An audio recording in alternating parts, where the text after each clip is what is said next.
आणि हा सगळे पालक एकत्र आले तर मी तुम्हाला ग्वाही देतो, आज हे पहिलंच आंदोलन आहे आपलं.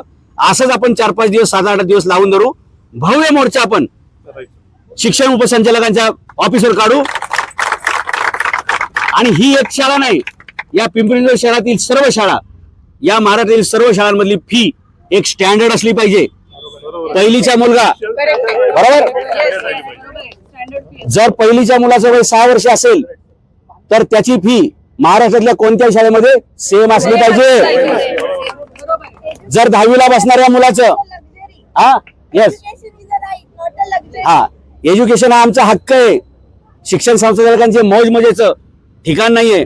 जर 10वीच्या मुलाचं वय 15 वर्ष पूर्ण पाहिजे, ही तुमची अट सगळीकडे कॉमन आहे ना, तसं 10वीच्या मुलाची फी किती असली पाहिजे हे सुद्धा कॉमन असलं पाहिजे, समान असलं पाहिजे. आणि जसं आम्ही डॉक्टरकडे जातो, दवाखान्यात जातो, डॉक्टरची डिग्री विचारतो, BMS आहे का, MBBS आहे का, MD आहे का, तसा पालकांना अधिकार असला पाहिजे. प्रत्येक शाळेनं आपल्या वर्गाबाहेर या मुलांना शिकवणारे क्लासरूमचे शिक्षक कोण आहेत, त्यांचं वय, त्यांचा अनुभव, डिग्री, त्यांच्या अचिव्हमेंट लिहिल्या पाहिजेत.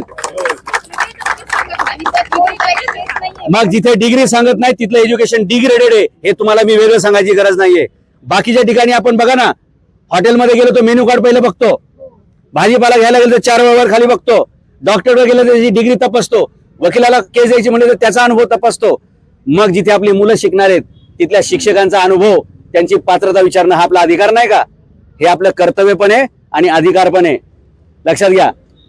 आणि त्या दिशेनं कुणी लक्षात घ्या, ही माझी मागणी फक्त या शाळेसाठी नाही, महाराष्ट्रातील भारतातील सर्व शाळांसाठी आहे. आणि मी तुम्हाला शब्द देतो, या आपल्या मागण्या जर पूर्ण केल्या नाही तर या महाराष्ट्रामध्ये जसं गेल्या आठवड्यामध्ये बालेंद्र शाह नेपाळच्या प्राईम मिनिस्टरने सगळ्या खाजगी शाळा सरकारी केलेल्या आहेत, त्या दिशेने आपण जाऊ. तुम्ही सगळ्यांनी साथ दिली तर तुमच्या मुलांना मिनिमम फी मध्ये मॅक्झिमम शिक्षण देण्यासाठी आपण विडा घेऊ. मिनिमम फी मध्ये मॅक्झिमम शिक्षण.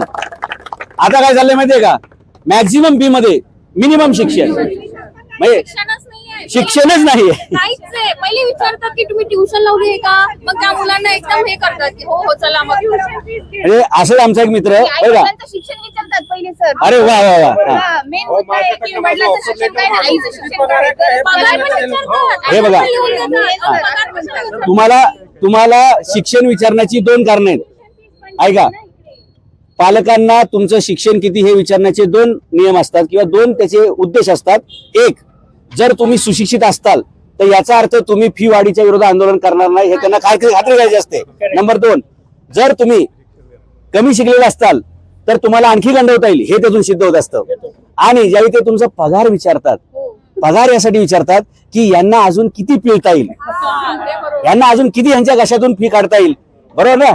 अशा प्रकारचे हा कंपनीचा नंबर वगैरे पण मागतात, कंपनीचा नंबर हा, म्हणजे तुम्ही आमच्या मुलांना शाळेत ऍडमिशन देताय का पालकाचा खिसा तपासताय? माझ्या मुलीच्या ऍडमिशनच्या वेळेस माझ्याकडनं 3 महिन्याचे पे स्लिप मागवले. मी विचारलं होतं की काय संबंध आहे, काय करायचं. शिक्षकांचा पगार सांगतात किती देतात. मग जर तुम्ही पालकांना त्यांची पे स्लिप विचारता पगार उत्पन्न किती आहे तर तुम्ही शिक्षकांना पगार किती देता हे पण डिस्प्ले करा ग्रुपवरती. बऱ्याचशा शाळा काय करतात माहितीये का, 1 लाख रुपये पेमेंट दिल्याचं दाखवतात अकाउंटला आणि 70,000 रुपये परत कॅश मध्ये आण, असा धंदा चाललाय, असा धंदा चाललाय. माझी सगळ्या शिक्षकांना पण विनंती आहे, अरे शिकलेल्या लेखांना तुम्ही MA BA DED झालेला आहात आणि अशा अन्यायाला साथ देता. जर पगार 1 लाख आहे तर अकाउंट मधून 1 रुपया परत पाठवायचा नाही. हे माझ्या कष्टाचे आहेत, हे माझ्या हक्काचे आहेत. आज फक्त बोर्ड पडलाय, उद्या बहुतेक शाळांचे बोर्ड खाली पडणार आहेत, लक्षात घ्या. हे आपल्यासाठी सिग्नल आहे काय की अशी फी आहे कोणी केली तर त्याचा बोर्ड खाली पडणार आहे. कारण शिक्षण आमचा हक्क आहे, आमचं जबाबदारी, आमचं कर्तव्य. लक्षात घ्या, ज्याप्रमाणे तुम्ही आज एक शॉर्ट नोटीसवरती काल संध्याकाळी तुम्हाला 5-6 वाजता मेसेज मिळाला, तुम्ही शेकडो पालक या ठिकाणी जमा झाले, शिक्षणाधिकारी पण 5-10 मिनिटात येतील. असेच आपण आंदोलनाची धार वाढवू. मी तुम्हाला शब्द देतो, 1 महिन्याच्या आतमध्ये या महाराष्ट्रातील सर्व शाळा सामान्य माणसाला परवडतील एवढ्या खाली त्यांची फी आणू, एवढ्या खाली त्यांची फी आणू. पण हे घरी बसून होणार नाही बरं का, हे घरी बसून होणार. एक मुद्दा असा होता की फी मध्ये स्पोर्टची फी म्हणून सेपरेट घेतली जाते. आहे का मैदान आहे का त्यांच्याकडे? स्पोर्टचे शिक्षक आहेत का? मैदान नाही, स्पोर्टचं शिक्षण नाही, शिक्षक जे होते ते पण सोडून जात आहेत आणि जे कमी दर्जाचे शिक्षक येत आहेत त्यांना स्पोर्ट्स बद्दल माहिती पण नाही, ते मुलांना काय शिकवणार.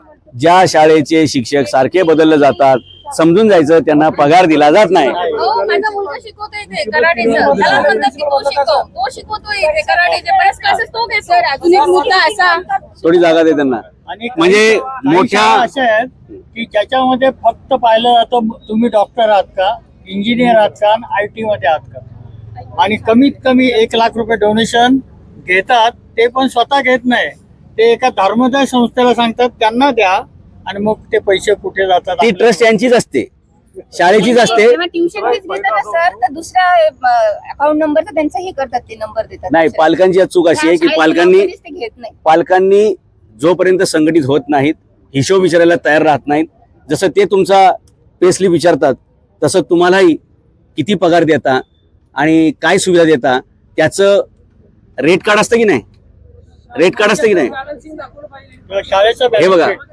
फेराने FRA ने फी वाढवण्यासाठी जे काही निकष दाखवलेले आहेत त्याच्यामध्ये तुमच्या शाळेची इनपुट कॉस्ट किती, आउटपुट कॉस्ट किती, तुम्हाला आणखी काय सुविधा द्यायच्या आहेत हे बघून फी वाढ करण्यासाठी सांगितलेलं आहे. उदाहरणार्थ तुमच्याकडे आता एक ऍक्टिव्हिटी नसेल तर ती ऍक्टिव्हिटी सुरू करायची म्हणून फी वाढ. आता तुमच्या जुन्याच ऍक्टिव्हिटी बंद पडल्यात आणि तुमची फी मात्र वाढत चालली आहे. कराटे आहे, शिक्षकाचा पत्ता नाही. स्केटिंग आहे, शिक्षकाचा पत्ता नाही. म्हणजे रोबोटिक्स आहे, शिक्षण नाही. म्हणजे फक्त फी घ्यायची आणि पुढे काय शिकवण्याची जबाबदारी अजिबात नाहीये. ही परिस्थिती आहे, ती आपण नक्की बदलूया. कॅमेऱ्याच्या मध्ये नको ना मित्रा.